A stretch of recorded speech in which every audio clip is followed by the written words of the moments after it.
বাইরের ময়দায় ঠাসা মোমো আর খেতে হবে না। আমি আটা দিয়ে বানানো চিকেন মোমোর রেসিপি এনেছি, আর কোনো রকম স্টিমার ছাড়াই বানিয়ে দেখাবো।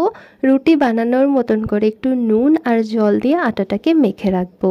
এখন এটাকে বেলে পাতলা পাতলা করে নেব। আর স্টাফিংয়ের জন্য না চিকেন নিয়ে নিয়েছি 150 গ্রাম। এটা চাকু দিয়ে ভালো করে আমি কুচিয়ে নিয়েছি। কিমা বানাতে হবে। ভেজিটেবল নিজের হিসাবে যা ইচ্ছা নিতে পারেন। এখানে আদা রসুন বাটা আর লঙ্কা বাটা নিয়েছি, সঙ্গে আমি লবণ, চিনি আর হোমমেড চাট মশলা দিয়েছি, আর সসের মধ্যে soya sauce, chilli sauce, vinegar দিয়েছি। মিশিয়ে নেব। এখন এটাকে না আমি এরকম শিটের মধ্যে দিয়ে মোমো বানিয়ে নেব। হাতটা দেখলেই কিন্তু সোজাভাবে বানাতে পারবেন। কড়াইতে একটু তেল দেব, মোমোগুলোকে দিয়ে 4 মিনিট এগুলোকে একটু ভেজে নেব। এর উপর থেকে 1 চামচ জল দেব, ঢাকা দিয়ে 4 মিনিট এগুলোকে স্টিম করলেই রেডি হয়ে যাবে মোমো।